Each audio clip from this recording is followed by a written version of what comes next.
together or cobbled together, but everyone knows what a technical is. It's a car with a gun on top, so we can refer to that as a technical. But no, UAZ, easily killed, and everywhere. Moving on. Next vehicle that is common misidentification, essentially a massive, huge upgrade from the USSR style UAZ to the more modern Russian military. It's the GAZ, Golf Alpha Zulu. This thing has a fair bit more armour to it. You're talking 7.62 upwards to do any real penetration damage on this. A bit more slow, a bit more sluggish, and can come quite heavily armed, as you can see at the top there.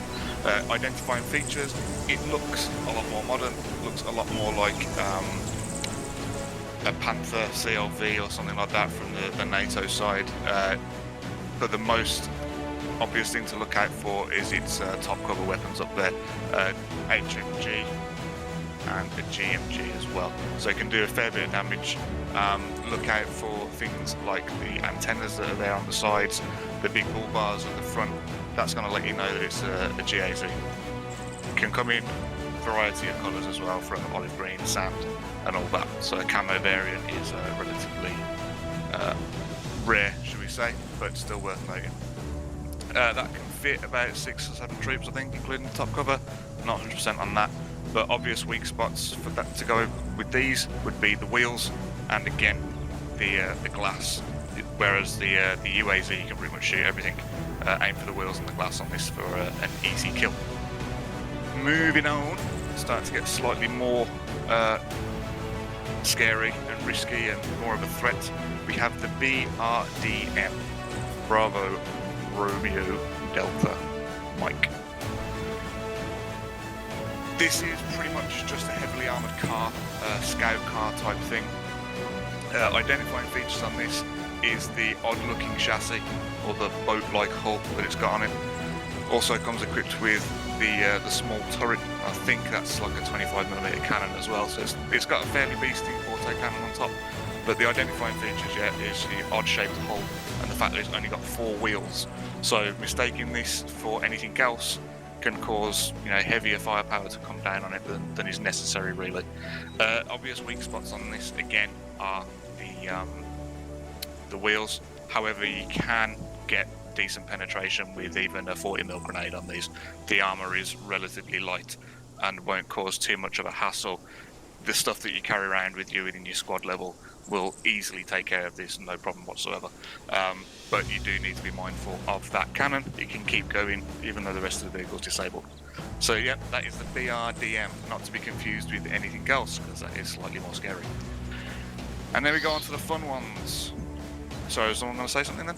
I was just going to add to the fact that it's a 14.5 gun and not a 25. 14.5mm or 14.5 inch? Yeah. Okay, cool. Alright, well, whatever. It's bigger than your 7.62 anyway, so it's still going to do a lot of damage. Right, next thing is the one that's most commonly mixed up with the next one down the line is your BTR. Easy way to remember this between the other one, which is the BMP, I'll go over that in a bit. But BTR, it's a big truck, it goes on a road. It has wheels, unlike anything else, unlike the other thing I should say. So, think wheels, think road, ends in R, BTR. Obvious features to this, it has 8 wheels, and again with the boat-like hull, so not to be confused with the BRDM. BTR can do a lot more damage, carries a lot more troops, can carry them internally and externally, so you can go for a ride on the top if you really like. Scary points on this is, again, the autocannon that comes on top. It comes in a number of variants, and this is what we would class as medium armour. Essentially, your AT rockets would take it out, but it might take more than 2 hits, depending on where you hit. Rear armour is where it's weakest, front armour is where it's strongest, hence the angled plate, and it has these armour packs on the back as well. Sorry, on the back, on the sides. It's kind of rudimentary reactive armour, these wood pallets to stop point detonation on the plate. Again, pretty obvious to see, but often misidentified as other things just because it's 3 letters, and so is most of the kit here. And yeah, the wrong call on this leads to bad times for many people.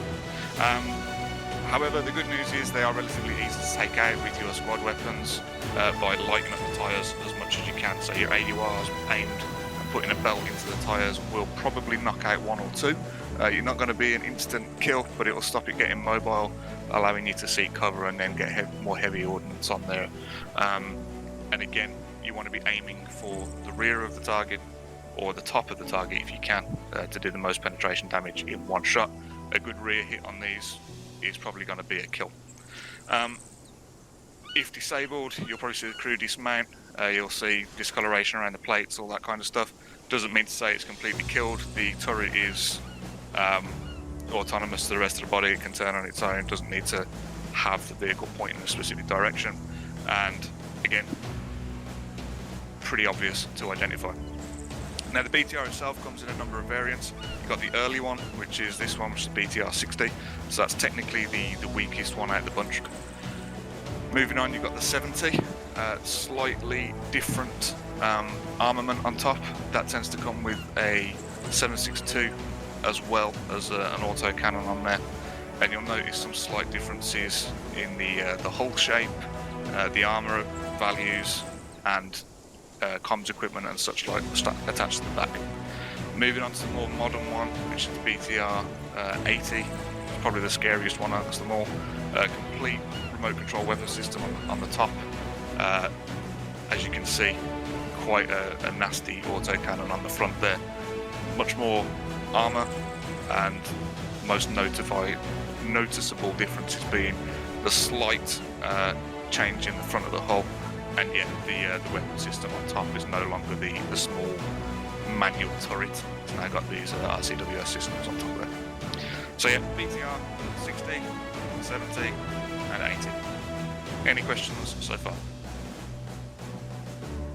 Excellent. So if you see something with 8 wheels coming down the road with a cannon on top, it's a BTR. Happy days. Alright, next piece is artillery, rocket artillery. Pretty standard stuff, known as the BM-21, Bravo Mike 21. This thing can cause an awful lot of damage if it actually manages to launch off its rockets all at once. You'll know when they come in because everything will explode. Pretty obvious to see and pretty obvious to tell what they are. It's a standard truck, Ural style truck with a shitload of rockets on the back. BM-21, just put it down there because that's seen quite a lot, and it's just classed as artillery.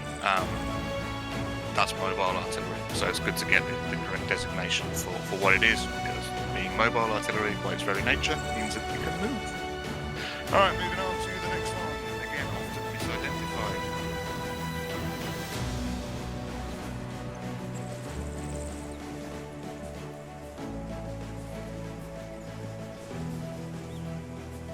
Alright, so this is the classic. The different variants do actually mean a lot on this compared to the BTR. So BMP-1 is the earliest version. The telltale points on this is very squat, it's very low profile to the ground, not much clearance underneath, etc, etc. But the biggest giveaway is the wire guided missile that it's got on top there that can knock helicopters out of the sky and pretty much anything else that it comes across. Little armour around the actual tracks itself. That's normally quite a good giveaway as well for the BMP-1 version. The fact that it's got no side skirts covering the tracks at all. Cannon on top sometimes has 7.62 as well. I'm not sure if this particular version does, but yeah, pretty easy to identify. And then it's got the tree trunk across the back there as well for added fun. The old style wire guided for a more modern equivalent tow style launcher on the top of the turret there, so it's operated independently from the cannon, so they don't have to be both pointing in the same way to do the same amount of damage. Hull upgrade and a turret upgrade as well. You'll notice there's a big size difference between the turret, essentially playing into the fact that it's got a more capable optics package and firing system and stuff like that. It's got a smoothbore gun as well as an auto cannon, so this one is pretty freaking deadly, to be honest. You'll see that the armour has had a major overhaul as well. It's got extra plates on the front. The more common or westernized, should we say, reactive armors on the side there, and complete covering on the tops of the tracks. So pretty heavy beast, these ones, not to be trifled with. And you can also see it's got, on this particular variant, it's got guns on the front there for crew inside as well. So that's particularly nasty if you ever came across that. Same rules apply though, generally speaking. If you can get a good hit to the rear, again with more heavy armor, you're going to be looking at, you know, possibly 2 rockets more to get an absolute kill. So they are BMPs, not to be confused with the BTRs. Any questions? Super. Alright, next one along is a BMP variant. So yeah, if you see something like this on the field, there's lots of variations of all these hulls that will have some different names, slightly different features to them. For example, this is a mortar carrier with, like you can see, a very small self-defense gun on the front. But for your reasoning, it's a BMP, right? It's the same chassis as a BMP-1. It will take the same amount of effort to kill. So I'm not too bothered if you don't know the exact terminology of all these things. Let me just remind myself what this actually is.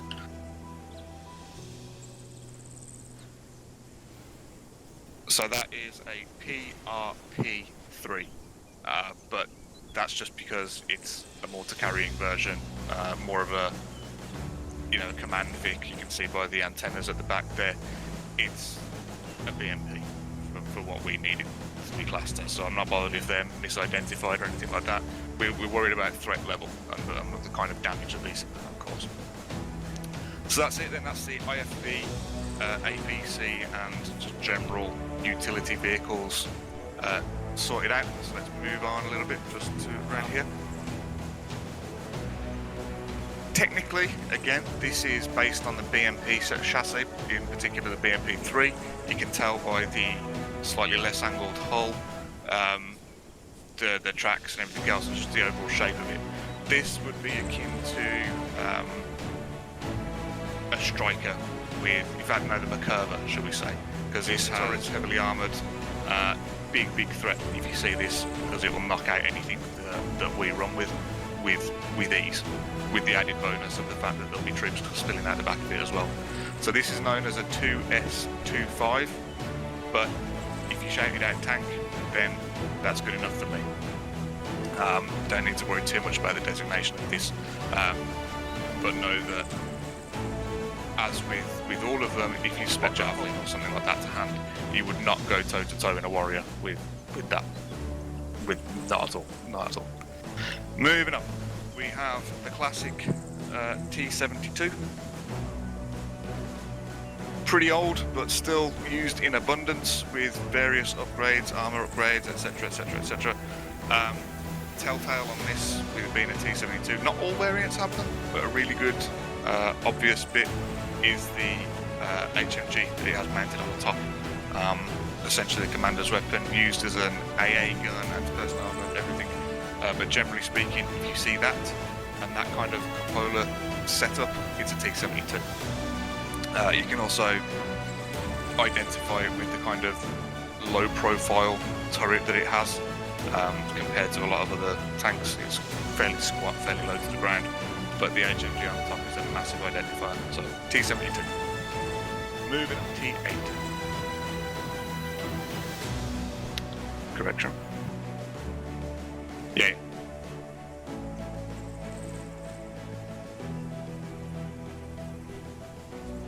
I think you cut out again, mate. Fuck this mouse. Sorry. Alright, these is, well, between the T-72 and the T-80 is a more advanced optics package. This one also has a huge searchlight on the front that you can see there. But again, it's more about the armor values that we're concerned with. This is a lot more heavily armored than your T-72. Realistically, we have this horrendous beast that if you ever see, you just want to run away and hide for a while, is your T-90. Obvious upgrade from the others that you can see. a much more advanced armor package, reactive armor. So your first shots might not even do any damage because it would deflect the blast, that kind of good stuff. So you'll also notice it's got an RCWS on the top and much more advanced optics package, including thermals, MVGs, all that. Really is kind of on par with a lot of the Western vehicles that we use. So if you see something like this, essentially just sit and hide and get cats on it, because you're not going to do enough damage to really hurt that unless you get very lucky. As with all vehicles, if you are going to try and take it out, you want to get side hits or rear hits and never try and go for the front.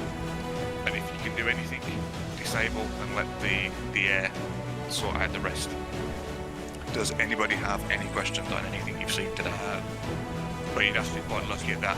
If anything, you want to aim for, if you could only get a head-on shot, for example, you would want to aim pretty much for the gap between the turret and the hull itself, and that's where you're going to do the most damage in hurting the tank itself. Either that or try and get a top-down hit on it. Yes, you can disable the gun. Yes, you can disable the turret.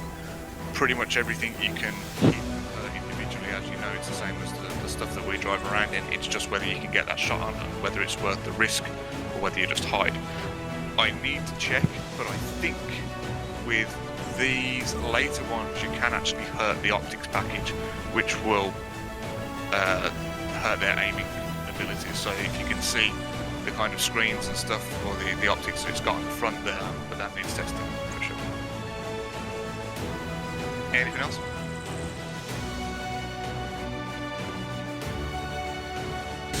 Can I just do it?